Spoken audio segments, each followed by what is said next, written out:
Kailangan ko muna tapusin yung workout ko ngayong weekend. Ako umatin sa birthday mamaya. Medyo mapapalaban na naman tayo sa unli nito. Kaya tara, samahan niya ako sa day 97 ng daily vlog ko. Medyo napainom tayo konti paggabi dun sa yayaan ni coach. So light moderate lang naman, di natin kailangan maglasing. O na kasi konti ng heart to heart talk kami ni coach. Pag ganitong weekend naman, yung schedule ko sa pag-gym is around 2 p.m. Alam na ko masyadong ginagawa sa bahay, kaya inaagahan ko pumunta ng ganitong oras. At wala talagang tao. Kaya solong-solo ko yung gym ng ganitong oras. Wala akong kasabay. Kaya kahit anong gusto kong gawin, magagawa ko sa workout ko.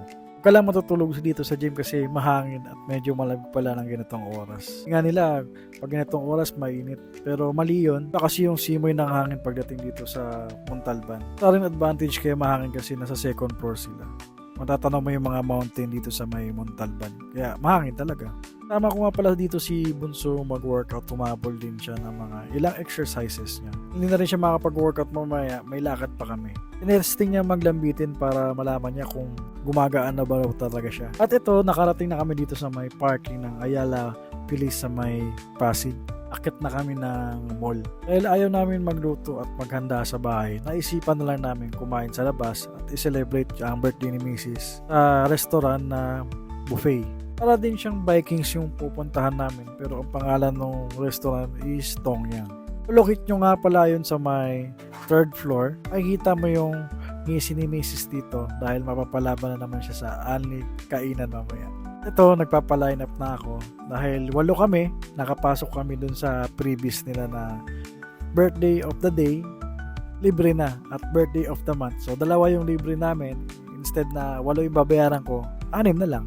Dahil minsan lang naman to, at birthday naman ni Mrs. at darating pa na birthday ni Airpods, nulit namin yung araw na to, yung mga pagkain na hindi pa namin nakakain, ay matatry na namin ngayon. Dami ng pagpipilian, malilito ka talaga kung ano yung pipiliin mo at ano yung kukuhain ko eh. Naduduling na ako kung ano yung lulutuin ko at ano yung pipiliin ko. Ganun pa man, challenge pa rin sa sarili natin. May mga bawal pa rin tayong kainin at mga pwede nating kainin. Yung mga kinukuha ko talaga dito is like salmon, shrimp, at beef. Tapos pinartner ko siya dun sa lettuce. Alam ko na more on protein yung kinakain ko. By the way, yung entrance nga pala dito nasa around 870 something. Hindi rin masama kung first time mong kumain dito at yung hindi mo pa natitikman yung mga pagkain talaga. Kami ng pagkain dito like sa dessert, meron silang ice cream, meron silang halo-halo, meron silang kakanin na matatamis. Sulit talaga at mag-i-enjoy yung mga chikiting mo dito. Ang daming ice cream na pagpipilian. At marami ring toppings kung ano yung gusto mong i-toppings dun sa ice cream mo. Pwedeng-pwede dito sa mga chikiting mo na makukulit. Hindi sila magkanda o kakapili ng mga toppings na ilalagay nila sa ice cream. Sila Insan naman at si Uncle, ayan, kung ano-ano na naluluto nila.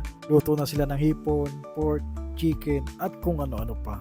Baka sa mga chikiting ko na masaya sila ngayong araw na to. Ako naman, chill muna sa pagkain ng vegetables. Kasi importante sa akin mauna yung vegetable bago ako kumain ng meat. Hindi kasi advice sa akin ni coach bago ako kumain ng mga protein intake like meat. Kahit kumain tayo ng only, alam mo pa rin yung kakainin mo at makakapag-diet ka pa rin. Yung isa pa lang nagustuhan ko dito is pwede kayo magluto dito ng sabaw. Marami silang flavoring sa sabaw. May like sinigang, mushroom, corn. So ako pinili ko yung mushroom soup eh. Pwede mo rin siyang timplahan. Kompleto sila sa ingredients. At lastly, ito yung free cake nila. Actually, tag-isa sila ni Airpat kasi si Airpat birthday din ngayong February.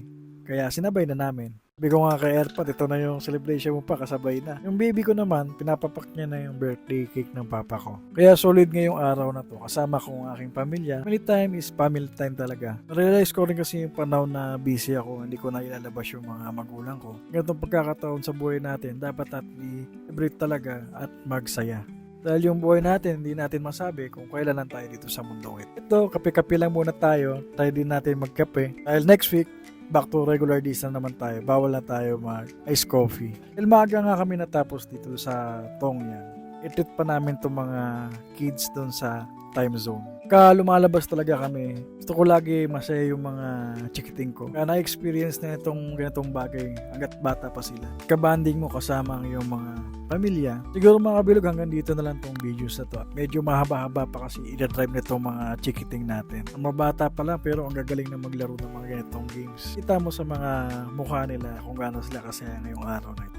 Kung na-inspired ka sa mga ginagawa kong content at video, baka pwedeng pa-follow naman ang page ko at pa-subscribe naman ang channel ko para updated ka sa mga next videos na ilalabas ko. See you to my next vlog. Bye-bye!